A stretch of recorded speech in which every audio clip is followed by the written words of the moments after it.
অন্তরের রোজা, এই অন্তরের রোজা হলো দেহের রোজার মূল ভিত্তি। দেহের রোজার মূল ভিত্তি হলো অন্তর। এই জন্য আল্লাহ রাব্বুল আলামিন বলছেন, বা তার আগে আমরা জানি যে প্রত্যেকটা ইবাদতে অন্তর এটা মূল। কথা বলেন মূল না? আপনি নামাজ পড়বেন, অন্তর দিয়ে পড়তে হবে, মন দিয়ে পড়তে হবে। কথা বলেন তাই না? আপনি রোজা রাখছেন, এটাও কি সেই অন্তর থেকে করতে হবে। এই জন্য আল্লাহ রাব্বুল আলামিন বলছেন, ওয়া মান ইউমিনু বিল্লাহি ইয়াহদি কলবা। আল্লাহ রাব্বুল আলামিনের উপর যারা ঈমান আনে, আল্লাহ তাআলা তাদেরকে অন্তরে হেদায়েত করেন। সুবহানাল্লাহ।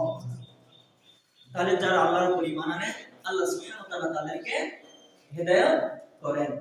আর এই হেদায়েতটা হলো মূল বিষয়। এই হেদায়েতটা কি আমাদের মূল বিষয়। আমরা রোজায় আছি, এই রোজায় আমাদের মন মানসিকতা, চিন্তা ভাবনা, কল্পনা, এইগুলো আমাদের মনের যে আকাঙ্ক্ষা, এই সব কিছু কুলুষে মুক্ত থাকতে হবে। আমাদের পরিষ্কার থাকতে হবে মনটা, আমাদের অন্তরটা একদম কুলুষিত মুক্ত থাকতে হবে। আমাদের অন্তর কোনো দুশ্চিন্তা, মানে সৎ নিয়ত, সৎ পরিকল্পনা, একনিষ্ঠতা এবং ইখলাস, এগুলো আমাদের অন্তরে থাকতে হবে। যদি আমাদের এগুলো থাকে, তাহলে আমাদের এই রোজা আমাদের হচ্ছে। রাসূল সাল্লাল্লাহু আলাইহি ওয়াসাল্লাম এই অন্তর সম্পর্কে বলছেন যে ইন্নামাল আমাল বিনিয়াত, যে সব কাজের প্রথমেই কি নিয়ত, প্রথমটাই কি কথা বলেন নিয়ত।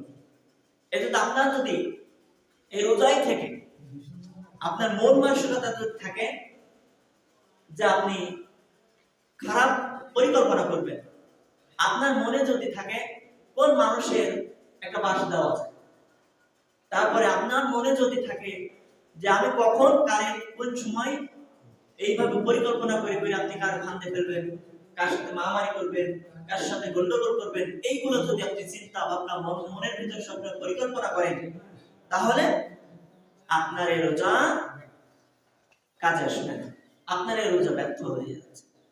এই জন্য রাসূল সাল্লাল্লাহু আলাইহি ওয়াসাল্লাম বলছেন যে হুঁশিয়ার, সাবধান, শরীরের ভিতরে এমন একটা জিনিস আছে, এমন এক টুকরো বস্তু আছে যে সেটা যদি নষ্ট হয়ে যায় বা সংশোধিত হয়ে থাকে, তাহলে পুরো শরীরটা সংশোধিত, আর যদি সেটা নষ্ট হয়ে যায় তাহলে পুরো শরীরটাই নষ্ট হয়ে যায়।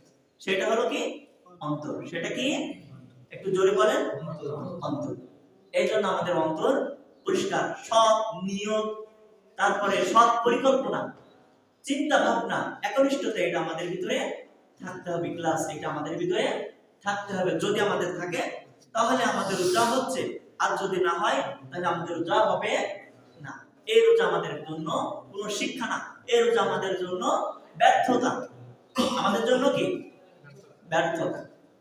আল্লাহ রাব্বুল আলামিন কোরআনে বলছেন, ফি কুলুবিহিম মারাদুন ফাযাদাহুমুল্লাহু মারাদা, যে তাদের অন্তরে রয়েছে রোগ। তাদের অন্তরে যারা সব সময় খারাপ চিন্তা করে, মানুষের কখন বাড়ি দেওয়া যায় সেসব চিন্তাগুলো করে, মানুষের কখন মাথায় বাড়ি দেবে এই চিন্তাগুলো করে, কার কখন খারাপ কাজ করবে এইগুলো চিন্তা করে, এদের অন্তরে রয়েছে রোগ। কি রয়েছে? কে বলছেন?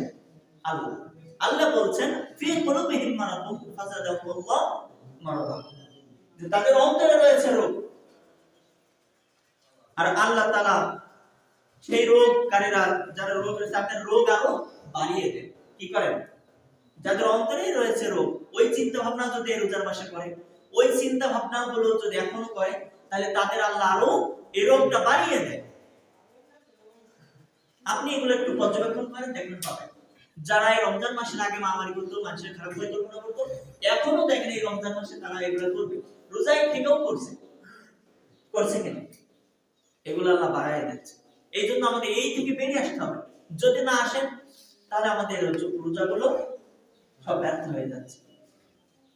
শুধু না খেয়ে থাকার নামটাই রোজা নয়। আমাদের প্রত্যেকটা অঙ্গ প্রত্যঙ্গ রোজা রয়েছে, প্রত্যেকটা জিনিসে রোজা রয়েছে। এই জন্য আমাদের সেই অন্তরকে পরিষ্কার করতে হবে। এই জন্য রাসূল সাল্লাল্লাহু আলাইহি ওয়াসাল্লাম একটা দোয়া করতেন। তিনি বলতেন, ইয়া মুকাল্লিবাল কুলুব সাব্বিত কলবি আলা দীনিক, হে অন্তর পরিবর্তনকারী, তুমি আমার অন্তরটাকে পরিবর্তন করিয়ে দাও। আজকে আমরা এই দোয়াগুলো করি, আজকে আমাদের অন্তরগুলো নষ্ট হয়ে যাচ্ছে, তারপর আমরা এগুলা ঠিক করা বা আমাদের চিন্তা ভাবনাগুলো সুন্দরভাবে করা, এইগুলো আমরা করতেছি না। এই রোজায় থেকে দেখেন আপনি আপনার মনে কি পরিকল্পনা করছেন।